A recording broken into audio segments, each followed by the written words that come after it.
Thank you for tuning in and welcome back, team. Trying to buy a house when you're up against the clock and your rack is on the wall is very, very difficult. And if you're renting or leasing right now, you might be feeling that way. You might feel like it's a ticking time bomb right now in between rising home prices, rising mortgage rates, and rising rental rates on the opposite side. Well, in today's episode, I'm going to give you some tips on how to break a lease when it's time for you to buy your new house. My name is Andrew Finney, your real estate geek. If you need help finding a top agent where you live, or if you simply want to drop me a line to say hello, my contact information is below. If you haven't already done so, please go ahead and subscribe to this channel now and like this video. For reference, I upload 6 days a week. Be sure to tap the bell icon to be notified of the very next one. Thank you. Okay, team, so let's get into this, delving into this a little bit, okay? The first tip that you have today is how to break a lease when you're ready to buy, right? So here's the thing. The first try is to take the high road and be straight up and just be completely upfront and honest with your landlord in your situation. A lot of times, you know, and look, I get it. I was a renter myself, and when I got ready to buy my house, I was like, when do I tell them? When do I not tell them? You know, what should I do? Are they going to throw me out if I'm buying a house, or what are they going to do here, right? So it's like nerve-wracking and everything else. Well, the first thing is to go ahead and replace that fear, that false evidence appearing real, with knowledge, and go ahead and be straight up with your landlord. Let them know that you're thinking about buying a house and that you're looking at it and you're beginning that conversation so that you can begin on focusing on solutions with your landlord, so that you can gauge their reaction and stance to the situation, so that you can come up with a plan. So if you're actually able to give your landlord as much as 60 or 90 days notice that you have a plan to buy a house and that you're working on doing that, then you probably find yourself having a much better conversation with them and be able to find a much better solution to helping them get a new tenant in there and you buying your new home without being a problem, right? So the idea here is to be cooperative and not combative. If you do that, the chances are great. Now there's 3 more things that you can do, because if we spin it around and we take a look at what your landlord is probably going to be considering, if we know someone else's thought process, we can better assist them in helping them provide them with solutions, right? So let's go ahead and go into the landlord's perspective a little bit. Whether you have a good relationship or a bad relationship with that person, their livelihood actually depends a lot on that rental income, or at least ways that supplants their livelihood, right? So to minimize the impact of their cash flow, let's look at 3 things that you can do to help your landlord be more amenable to your cause of getting what you want, which is your new home. The first one is actually discussing the options of subletting the property. The word is subletting. In other words, finding another renter to go in there and rent with you. So subletting the property so that you have your lease agreement. You have 12 months. Let's say that you have a 12-month lease agreement, right? And you're talking to your landlord at month 9 and you want to be out of there by as soon as possible because you're getting ready to buy a house, right? So if you sublet the property, it's essentially somebody is now your tenant. So it's like a tenant of a tenant, right? So now you're kind of the landlord and they're paying you rent, and then you're just, of course, forwarding it on to the actual landlord. That's called subletting, and sometimes it's suitable and sometimes it works. It just depends on the lease agreement that you signed with your landlord. If that's an option, review it with them. Even if it's not written into your contract, ask about it and see what their thought process is on that, right? The second one is to keep your rental unit in tip-top shape and go ahead and make it available for any type of rental showings during the period while you're searching for your new home, so the landlord has a chance to get other possible renters in there and go ahead and get a lease agreement in place effective as of the date that you move out. And that way it doesn't disrupt their cash flow, it bounces out, everybody's happy, everybody moves on with a plan and the trajectory they want to go. The third is, with your landlord's permission, to actually market it through your own friend network, your own family network, your own work network. Essentially, you're the marketing guru behind it and you're working on finding somebody to come in and assume the lease, or to begin a new lease with a landlord so they're not out any cash flow, right? So many landlords are actually pretty reasonable. I mean, yeah, there's probably some of you right now that are watching, well, mine's not, Andrew. Mine's pretty big, woohoo, right?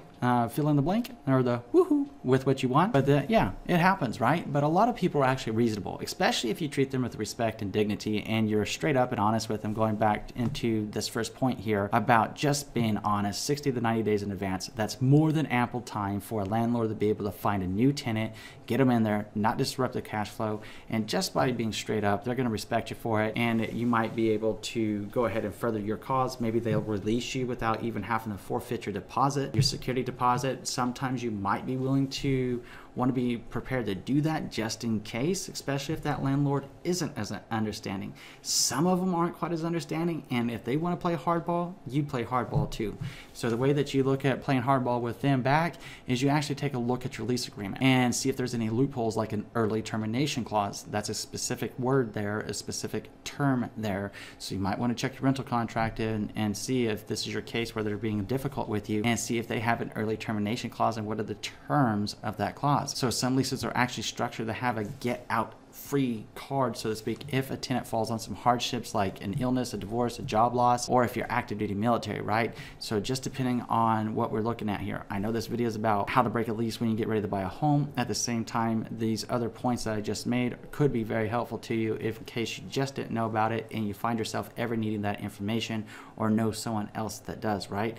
So now if your landlord is in violation of the health or safety laws for your state, you also might have a case. It's important to know your tenant rights. So take a look at your local housing authority's website. Again, the local housing authority's website to see if your landlord is abiding by the regulations. If basic standards are not being met, you could have a leg to stand on, and you might have a case for getting out of your contract with no penalty to you. It just depends, right? So most people would agree it's best not to drag out an issue. If you the tenant make it known to the landlord that you want out because you want to buy a house, and the landlord knows about it 60 days and 90 days in advance, why would they drag it out? Why would they try to penalize you for it? If it becomes more of a conundrum and more of an issue, then you might want to actually seek out legal counsel to assist you with this. Ideally, somebody who specializes in tenant and landlord disputes. At the same time, anytime you're having conversations with your landlord, make sure that you document it, whether it's a text message, whether it's an email, whether it's a phone call. Keep a documentation of those conversations, especially if you have a landlord that's being difficult with you. Then you want to document everything so that you can obviously prove what was going on and do the best that you can to be objective about your notes. In other words, don't put in your personal thought process and your feelings of the situation. More stick to the facts, stick to the point, and stick to what maybe the other person's disposition was objectively and what was being said factually, okay? The second thing that you want to consider is if you need more time, maybe renting month to month after the lease expires is an option for you. You know, because if you have a lease, and let's say that you agree to a 1-year lease, what happens to your lease agreement once it expires? So in other words, going into month 13, what happens?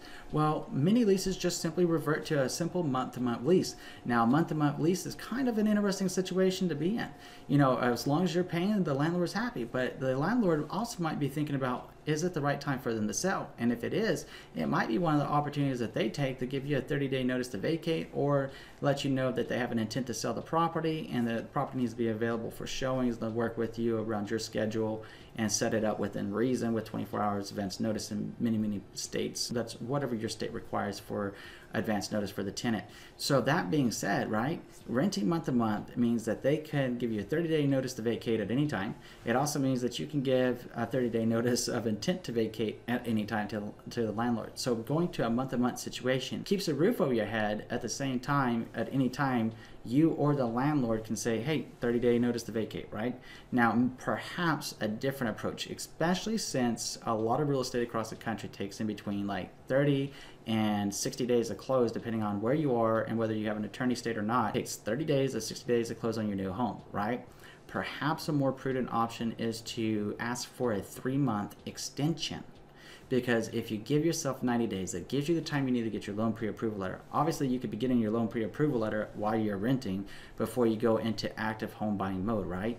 At the same time, if you give yourself that 90-day buffer, that gives you time to let some new homes hit up the market, go check out those homes, write some offers on the houses that you love, and go ahead and negotiate terms and move forward. It also provides you with a slight buffer. Ideally, let's say it takes 60 days in your state. Here in Las Vegas, it normally takes about 30-35 days to close. But either way, you gave yourself an additional 4 to 6 weeks so that you don't have to feel rushed in moving out of the apartment or the unit that you're renting now into your new home. And it gives yourself a lot of flexibility.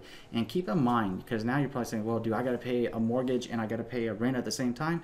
Not exactly, because when you get ready to close on your home, and you do close on your home, And in most cases, you're not going to have your first mortgage payment for the first 1 to 2 months. You want to talk to your local loan officer about that you worked with for your home loan to see exactly when your first mortgage payment is going to be due. Generally, it's anywhere between 6 to 8 weeks after you close. So if you have that time frame buffered, yeah, you'll pay the rent to the landlord, but you won't be paying your mortgage balance just yet. So it gives you the opportunity to go ahead and have the peace of mind that you're moving into your new home to begin your life anew in your own place.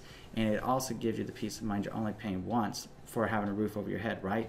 Now for the ultra flexibility, the ultimate inflexibility when it comes time to purchase your new home, obviously the month-to-month is going to be one of the best options for you in that case, but just keep in mind, either way, the landlord or you can say it's time to go, 30-day notice to vacate, boom, done, right? Just keep it in mind. Now, what I'd like you to do is tell me what you're thinking about this video in the comment section below, along with your circumstances. If you're renting now and you're getting ready to buy a home, how are you going about it and how's it working for you? If you're actually just got into your new home and you've closed on your home after breaking a lease or after renting, tell us how you did it, and in the comment section below, let's help our community and team continue to learn and grow together. Now I'm going to go ahead and pop up my contact information if you have any questions for me, or if you simply want to drop me a line and say hello. I always love to hear from you. My contact information is on the screen and down below. If you haven't already done so, I'm going to ask you to do 3 things. Number 1, please subscribe to the channel. Number 2, please like this video. Number 3, please share this video around with someone you know is going to move to help, because just like you, I'm sure you know another person that's renting right now that's trying to make that decision between renting and buying a house that would love to know this information of how they can break their lease. Please go ahead and share it with them. Thank you. In between now and next time, I'm wishing you and yours a lifetime full of love, wealth, abundance, and happiness. Thank you for watching today, team, and enjoy an amazing day.